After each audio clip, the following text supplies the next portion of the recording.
Assalamualaikum warahmatullahi wabarakatuh. Sebelumnya perkenalkan kami dari kelompok 5 yang beranggotakan saya Ida Ayu Lestari NIM 2 dan teman saya Dela Eka Irmayanti NIM 6 serta Komarianti NIM 15. Nah, di sini kami akan mencoba mempresentasikan hasil diskusi kami yang berjudul Manajemen Tenaga Kependidikan. Nah, materi-materi yang akan kita bahas meliputi pengertian dan jenis tenaga kependidikan, pengadaan tenaga kependidikan, pengangkatan dan penempatan tenaga pendidikan, pembinaan dan pengembangan tenaga kependidikan, dan yang terakhir yaitu pemberhentian tenaga kependidikan. Nah, selanjutnya yang pertama saya akan menjelaskan mengenai pengertian dan jenis-jenis tenaga kependidikan. Sebelum memahami konsep manajemen tenaga kependidikan, semestinya terlebih dahulu harus mengetahui apa arti manajemen dan tenaga kependidikan itu. Nah, sekarang apa sih arti manajemen itu? Manajemen dapat diartikan sebagai pengelolaan, usaha, kepengurusan, ketata laksanaan, penggunaan sumber daya secara efektif untuk mencapai sasaran yang diinginkan. Nah, selanjutnya yaitu apa sih arti tenaga kependidikan itu? Tenaga kependidikan dapat diartikan sebagai suatu hal yang berhubungan dengan orang-orang, kepersonilan dan keanggotaan, dan anggota masyarakat yang berusaha mengabdikan diri dan diangkat untuk menunjang penyelenggaraan pendidikan. Nah, untuk selanjutnya dapat disimpulkan, jadi apa sih manajemen tenaga kependidikan itu? Nah, manajemen tenaga kependidikan adalah segala kegiatan pengelolaan, pemanfaatan seluruh potensi tenaga kependidikan yang ada di lembaga untuk mendaya gunakan secara efektif guna mencapai tujuan pendidikan yang telah dicanangkan oleh lembaga untuk jangka waktu tertentu, yang dalam pengelolaan tersebut terdapat fungsi-fungsi yang menyertainya, yakni antara lain ada perencanaan, pengadaan personil, pembinaan dan pengembangan personil, promosi, mutasi, pemberhentian personil, kompensasi, dan evaluasi personil. Nah, seperti itu ya pengertian manajemen tenaga kependidikan. Nah, untuk selanjutnya, jenis-jenis tenaga kependidikan. Nah, untuk jenis-jenis tenaga kependidikan, jika dilihat dari jabatannya itu dibagi menjadi 3 ya. Yang pertama ada tenaga struktural, yang kedua ada tenaga fungsional, dan yang ketiga ada tenaga teknis kependidikan. Sekarang yang pertama yaitu tenaga struktural kependidikan. Merupakan tenaga kependidikan yang menempati jabatan-jabatan eksekutif umum atau pimpinan yang bertanggung jawab baik langsung maupun tidak langsung atas satuan pendidikan. Nah, untuk tempat kerja tenaga struktural di sekolah ini diantaranya sebagai kepala sekolah dan wakil kepala sekolah. Sedangkan untuk tempat kerja di luar sekolah meliputi menteri, ada sekjen, serta dirjen wilayah. Nah, itu untuk tenaga struktural ya. Dan yang kedua yaitu tenaga fungsional. Tenaga fungsional merupakan tenaga kependidikan yang menempati jabatan fungsional, yaitu jabatan yang dalam pelaksanaan pekerjaannya mengandalkan keahlian akademis kependidikan. Nah, tempat kerja di sekolah untuk tenaga fungsional itu meliputi guru, pembimbing, penyuluh, pengembangan kurikulum, dan teknologi pendidikan. Sedangkan pada tempat kerja yang di luar sekolah diantaranya yaitu ada penilik, ada pengawas, ada pelatih, ada tutor, dan fasilitator pengembangan pendidikan. Yang nomor 3 yaitu tenaga teknis kependidikan. Merupakan tenaga kependidikan yang dalam pelaksanaan pekerjaannya lebih dituntut kecakapan teknis operasional atau teknis administratif. Nah, tempat kerja di sekolah dalam tenaga kependidikan terdiri dari kesenian dan keterampilan petugas tata usaha. Sedangkan dalam tempat kerja di luar sekolah itu diantaranya meliputi teknisi sumber belajar atau sanggar belajar petugas tata usaha. Nah, itu untuk tenaga teknis kependidikan. Nah, untuk yang selanjutnya yaitu jenis tenaga kependidikan menurut Hartati Sukirman. Menurut Hartati Sukirman, jenis tenaga kependidikan itu dibagi menjadi 3 ya. Yang pertama ada tenaga pendidik, yang kedua ada tenaga administrator pendidikan, dan yang ketiga itu ada tenaga teknisi pendidikan. Nah, untuk yang tenaga pendidik itu juga dibagi lagi menjadi 3 macam. Yang pertama ada pengajar, yang kedua ada pembimbing, dan yang ketiga ada supervisor pendidikan. Nah, apa sih pengertian tenaga pendidik itu? Tenaga pendidik merupakan personil di lembaga pelaksanaan pendidikan yang melakukan salah satu aspek atau seluruh kegiatan proses pendidikan, mikro ataupun makro. Adanya tenaga pendidik selain mengajar secara teori juga diharapkan dapat membimbing anak didiknya. Tenaga pendidik tadi kan dibedakan menjadi 3 ya, ada pengajar, pembimbing, dan supervisor pendidikan. Untuk yang pengajar adalah personil yang secara legal profesional bertugas melaksanakan kegiatan pendidikan. Pengajar tidak hanya dikonotasikan sebagai pemberi materi pelajaran saja, melainkan utus sebagai pendidik, hanya saja pendidiknya dilakukan melalui materi pelajaran tertentu. Yang selanjutnya yaitu pembimbing. Pembimbing merupakan personil yang bertugas melaksanakan kegiatan pendidikan yang khas, yaitu tertuju pada orang-orang yang bermasalah secara psikologis atau rohaniah atau sosial. Untuk yang ketiga yaitu supervisor pendidikan. Supervisor pendidikan adalah personil yang bertugas melaksanakan kegiatan pendidikan terhadap para pengajar dan pembimbing dalam pelaksanaan tugasnya. Untuk jenis yang kedua yaitu tenaga administrator pendidikan. Merupakan personil yang bertugas melaksanakan kegiatan pengelolaan penyelenggaraan pendidikan. Personil yang memiliki wawasan pendidikan yang luas dan kemampuan administratorial pengelolaan penyelenggara pendidikan.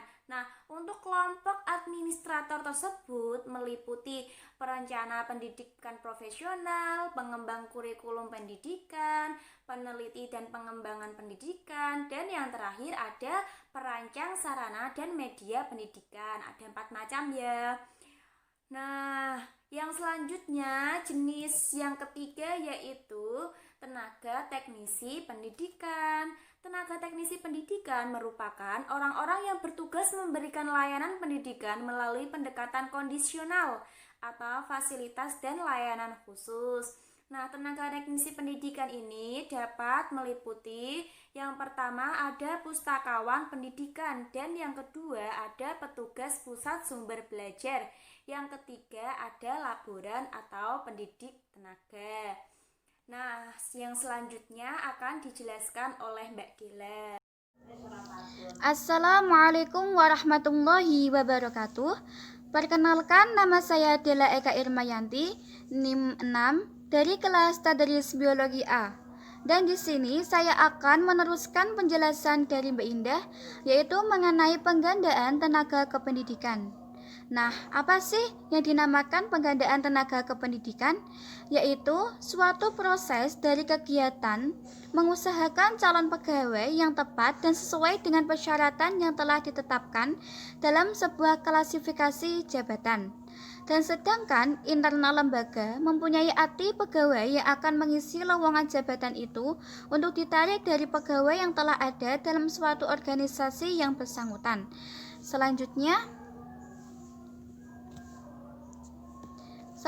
yaitu prinsip yang perlu diperhatikan dalam penggandaan tenaga kependidikan. Di antaranya meliputi formasi yang benar-benar diperlukan, tambahan tenaga edukatif. Yang kedua, mengacu pada analisa jabatan yang telah disusun agar sesuai dengan kualifikasi maupun syarat yang telah ditentukan. Yang ketiga, objektif, yang artinya dalam pelaksanaan tenaga kependidikan tidak menganut nepotisme dan kolusi atau pemberian sesuatu. Dan yang keempat yaitu direct man in direct place, yang artinya kesesuaian tugas dengan kemampuan yang dimiliki oleh pegawai. Yang selanjutnya yaitu langkah-langkah penggandaan tenaga kependidikan. Di antaranya meliputi 4 bagian ya. Yang pertama, pengumuman, yang kedua, pendaftaran, yang ketiga, seleksi atau penyaringan, dan yang keempat adalah pengumuman. Nah, di sini kita akan membahas tentang pengumuman. Pengumuman dilakukan untuk memberitahu kepada seluruh masyarakat, baik yang memenuhi kualifikasi melalui media cetak maupun media elektronik. Dan di sini ada pula jenis-jenis atau macam-macam pegawai yang dibutuhkan. Di antaranya, menggunakan persyaratan yang dituntun dari pegawai dari pelamar. Yang kedua, batas waktu yang dimulai dan diakhiri pendaftaran. Yang ketiga, alamat dan tempat pengajuan pelamar. Dan yang keempat, lain-lain yang dipandang perlu. Nah, sedangkan pendaftaran dapat dilakukan setelah pengumuman tersebar dan pendaftaran mengajukan permohonan dengan cara memenuhi syarat yang telah ditentukan beserta lampiran lainnya yang dibutuhkan. Next. Sedangkan seleksi atau penyaringan. Seleksi atau penyaringan di sini dapat dibagi menjadi dua macam, di antaranya penyaringan administratif dan uji atau tes.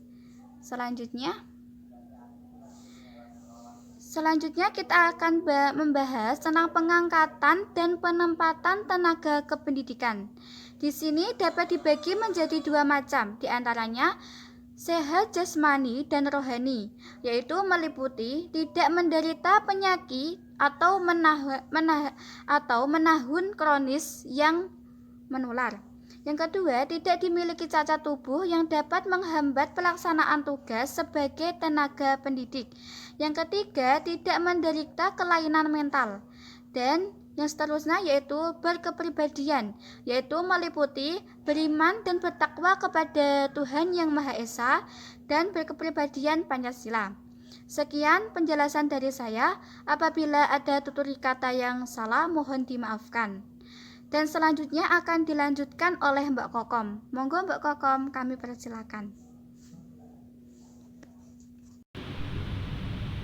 Selanjutnya yaitu pembinaan dan pengembangan tenaga pendidikan. Pembinaan dan pengembangan tenaga pendidikan merupakan usaha untuk meningkatkan serta memajukan tenaga pendidikan agar lebih baik dan lebih efisien untuk ke depannya. Prinsip dan tujuan pembinaan dan pengembangan tenaga pendidik. Ada beberapa prinsip dalam pembinaan dan pengembangan tenaga pendidik. Di antaranya yaitu 1. Dilakukan untuk semua tenaga pendidik, tidak memandang bulu dan mensetarakannya. Yang kedua yaitu mendorong untuk meningkatkan tenaga pendidik. Yang ketiga yaitu mendidik seorang pendidik baik sebelum ataupun sesudah menduduki jabatannya. Selain prinsip dan tujuan, pembinaan dan pengembangan tenaga pendidikan mempunyai proses pembinaan atau langkah-langkah untuk pembinaan dan pengembangan tenaga pendidik. Ada beberapa langkah. Yang pertama yaitu menganalisis kebutuhan. Selanjutnya yaitu menyusun rancangan instruksional. Dan selanjutnya ada mengesahkan program latihan. Dan ada tahap implementasi dan terakhir yaitu tahap revisi. Setelah proses dan langkah pembinaan dan pengembangan pendidikan, ada pemberhentian tenaga pendidikan, yaitu ada beberapa proses, di antaranya musyawarah antara pegawai dengan pemimpin. Jadi, ketika ada pemberhentian tenaga pendidikan, seorang pemimpin itu harus bermusyawarah dengan tenaga pekerjanya, tenaga pendidikan atau pekerja itu, agar tidak menjadi problem di masa depan. Bukan hanya musyawarah antara pemimpin dengan tenaga pendidik tadi atau tenaga pekerja tadi. Ada proses lagi yaitu musyawarah antara pemimpin dengan pemimpin. Jadi Pemimpin dengan pemimpin itu bermusyawarah memutuskan apakah tenaga pendidik itu harus diberhentikan atau tidak. Setelah bermusyawarah, yaitu mengambil keputusan yang diputuskan oleh pengadilan negeri. Jadi tidak sembarang tenaga pendidikan itu diberhentikan, harus ada sebab dan berakibat yang berujung pemberhentian ataupun tidak.